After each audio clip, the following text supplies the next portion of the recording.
परंपरा को, सेवा की संस्कृति को आपने जिस प्रकार से समाज में भाजपा कार्यकर्ताओं से आह्वान किया कि आप जाइए, आगे बढ़िए और सेवा के भाव से इस देश में कोरोना कालखंड में लोगों की सेवा कीजिए। पूरा संगठन आपके साथ खड़ा रहा। माननीय प्रधानमंत्री जी का जो निर्देश था उसको आपने जिस तरीके से लागू किया वो हम सब कार्यकर्ताओं के लिए अनुकरणीय हुआ। और मैं इसलिए उस समय को याद करता हूं कि जब विपक्ष के लोग घर में दुबके थे और भाजपा कार्यकर्ता हर काल कोरोना के पीड़ितों की सेवा में लगा था, वो कहीं ना कहीं माननीय प्रधानमंत्री जी का यशस्वी नेतृत्व था, आपका मार्गदर्शन था, तभी हम उस कालखंड से, उस आपदा से निकलकर बाहर आ पाए। मैं आज इस अवसर पर पार्टी के अपने पूर्व के सभी राष्ट्रीय अध्यक्ष को स्मरण भी करता हूं और हमारे कई राष्ट्रीय अध्यक्ष जो यहाँ पर बैठे हैं मैं उनका भी अभिवादन करता हूं। मैं देखा हूं 2006 में मैं पहली बार जब विधायक बना, उस कालखंड से लेकर किस प्रकार माननीय हमारे पूर्व के राष्ट्रीय अध्यक्ष राजनाथ सिंह जी ने पार्टी के कामों को हमेशा हर कार्यकर्ता से जोड़ने का प्रयास किया। मैंने जब नितिन गडकरी जी को देखा तो मैंने देखा कि किस प्रकार से संगठन के हर मोर्चा और सेल को उन्होंने गढ़ने का काम किया। और मैंने जब गृह मंत्री जी को राष्ट्रीय अध्यक्ष के रूप में देखा तो बूथ तक के कार्यकर्ताओं की चिंता करते हुए मैंने उनको देखा। मैंने उनको इस रूप में देखा कि किस प्रकार से आज पार्टी का जिस स्थान पे हम लोग आज खड़े हैं, कार्यालय कार्यकर्ता के लिए मैं कह सकता हूं तीर्थ स्थान होता है, और जहां से कार्यकर्ता अपनी ताकत पाता है उस कार्यालय को भी आपने किस प्रकार से पूरे देश में एक निर्माण करने की योजना बनाई। और आज हर बूथ का कार्यकर्ता अपने आप को उस तीर्थ पर जाकर अपने आप को धन्य महसूस करता है। मैं आज अपने पूर्व के सभी राष्ट्रीय अध्यक्षों को इस अवसर पे बहुत बहुत अभिनंदन करता हूं और साथ ही साथ उन सब को स्मरण करते हुए उनका आभार व्यक्त करता हूं कि उन्होंने पार्टी को इस मुकाम तक पहुंचाने में बहुत बड़ा योगदान दिया है। मैं आज नमन करता हूं उन लाखों कार्यकर्ताओं को जिन्होंने पार्टी का संगठन, राष्ट्रवाद के विचार और भारत माता की मान बढ़ाने के लिए अपना जीवन न्यौछावर किया। आज उनकी तपस्या और त्याग ही है का परिणाम है कि आज पार्टी इस ऊंचाई तक पहुंच पाई है। मैं उस भूमि से आता हूं जहां महात्मा बुद्ध, महावीर, चाणक्य, सम्राट अशोक, आर्यभट्ट, गुरु गोविंद सिंह, जेपी, राजेंद्र बाबू और जननायक कर्पूरी ठाकुर की वो भूमि को भी मैं नमन करता हूं। उस पाटलिपुत्रा की भूमि को भी नमन करता हूं। साथ ही साथ इस अवसर पर मैं अपने माता और पिता को भी निश्चित रूप से स्मरण करते हुए उनको नमन करता हूं, क्योंकि कहीं ना कहीं आज मेरे व्यक्तित्व में किसी एक शख्सियत का मैं मानता हूं तो निश्चित रूप से मेरे माता पिता का संस्कार, पार्टी का विचार और कहीं ना कहीं मेरे बड़ों का मार्गदर्शन मुझे यहाँ तक पहुँचाया है और मेरे कार्यकर्ताओं का स्नेह मुझे यहाँ पर पहुँचाया है। आज के दिन मैं अपने क्षेत्र की जनता को भी प्रणाम करता हूँ जिसने मुझे एक विधायक के रूप में चुना जरूर, पर संगठन ने मुझे जिस प्रकार से गढ़ने का काम किया, आज मैं इसी कारण से उस जनता के आशीर्वाद और पार्टी के मार्गदर्शन के कारण यहाँ तक पहुँच पाया हूँ। आज का क्षण मेरे लिए संकल्प का क्षण है। आज सिर्फ एक पद को धारण नहीं कर रहा हूँ, मैं पार्टी के इस विचार को, परंपराओं को, एक राष्ट्रवादी आंदोलन की जिम्मेदारी को स्वीकार कर रहा हूँ।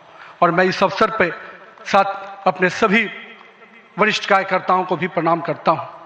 साथियों, हम लोगों ने देखा है श्यामा प्रसाद मुखर्जी जी का प्रखर राष्ट्रवाद किस प्रकार से हमारे हर कार्यकर्ताओं के मन में बसा हुआ है। पंडित दीनदयाल जी के उपाध्याय के अंत्योदय और माननीय स्वर्गीय अपने सधे भारत रत्न अटल बिहारी वाजपेयी जी का सुशासन की राजनीति, आज माननीय प्रधानमंत्री जी उसको आत्मसात करते हुए विकसित भारत की परिकल्पना हम सबके सामने रखी है। और आज 140 करोड़ भारतवासी अपने आप को इस विकसित भारत के सपने के साथ जोड़कर देश को आगे बढ़ाने में लगा है। मैं इसके लिए तहे दिल से माननीय प्रधानमंत्री जी का आभार व्यक्त करता हूँ। अभी माननीय प्रधानमंत्री जी अपने संबोधन में बता रहे थे किस प्रकार से अंत्योदय की योजनाओं को उन्होंने नीचे उतारा है। जल जीवन मिशन ही नहीं, हम महिलाओं को 11 करोड़ शौचालय की योजना को भी याद करना चाहेंगे। किस प्रकार से महिलाओं का सम्मान बढ़ा, 4 करोड़ लोगों को पक्के मकान मिले, 42 करोड़ लोगों को आयुष्मान भारत, 56 करोड़ लोगों के जनधन खाते खुले। मुझे आज भी याद है जब जनधन खाता खोलाने की बात हो रही थी तो कई लोग देश में जब हम भाजपा के लोग इसको आगे बढ़ा रहे थे तो लोग हमारा मजाक उड़ा रहे थे। पर मैं आज भी मानता हूं, गरीब के खाते में अगर 1 रुपया दिल्ली से चलता है तो 1 रुपया अगर गरीब के खाते में पहुंच पाता है तो ये कहीं ना कहीं उस जनधन खाते का वरदान के रूप में मैं देखता हूं।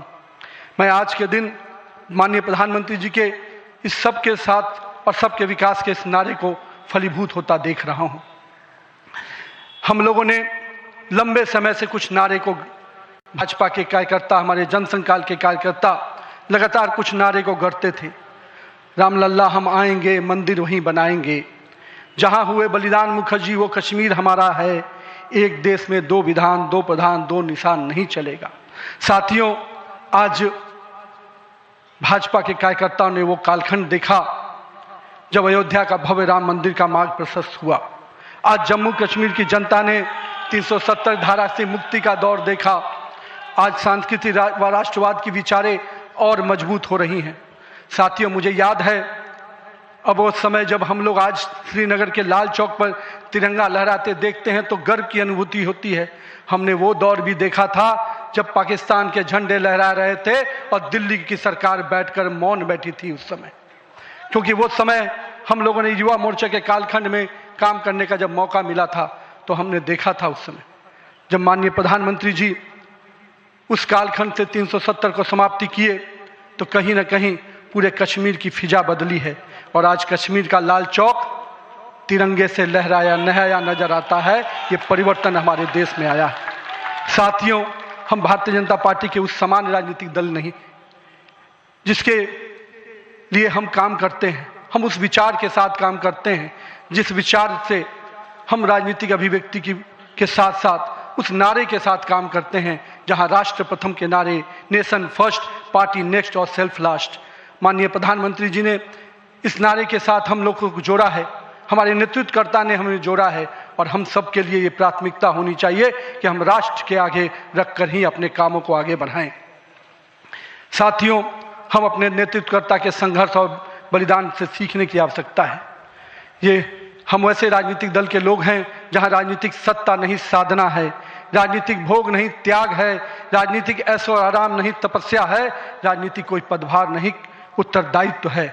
तो आइए हम सब कार्यकर्ता इस संकल्प के साथ अपने नेतृत्वकर्ता के इस परिश्रम और पुरुषार्थ के साथ अपने आप को जोड़ें। मेरे प्रिय कार्यकर्ता साथियों, यदि भाजपा आज विश्व की सबसे बड़ी राजनीतिक दल बनी है तो इसका मुख्य कारण हमारा प्रेरणादायी नेतृत्व है, हमारा विचारधारा है और हमारे लाखों कार्यकर्ताओं का मेहनत है।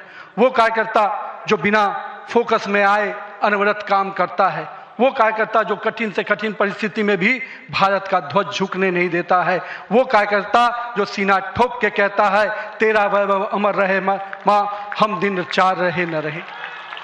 आइए इस भारत की कल्पना को जो माननीय प्रधानमंत्री नरेंद्र मोदी के नेतृत्व में लगातार हम आगे बढ़ रहे हैं, आज हम भी उस परिकल्पना के साथ अपने आप को जोड़ें। हमारे नेताओं कार्यकर्ताओं का परिश्रम ही है जो आज हम यहाँ तक पहुँचे हैं, लेकिन वर्तमान पीढ़ी को भी अपने हिस्से का त्याग, तपस्या और पुरुषार्थ करना होगा, क्योंकि विकसित भारत के अगर संकल्प को सिद्धि तक पहुँचाना है, एक ऐसा भारत जहाँ समृद्धि भी हो, सशक्त भी हो, समरस भी हो, आत्मनिर्भर भी हो, तो हमारे कालखंड के कार्यकर्ताओं को भी अपने हिस्से का पुरुषार्थ, त्याग और तपस्या करना पड़ेगा। साथियों, हमारे प्रधानमंत्री जी ने हमेशा अलग अलग समूहों की बात की। अमृतकाल के लिए 4 समूहों की जो बात की उसमें युवा, महिला, किसान और गरीब है। हमें अब इन नई पहचानों के साथ आगे बढ़ना है, तभी हम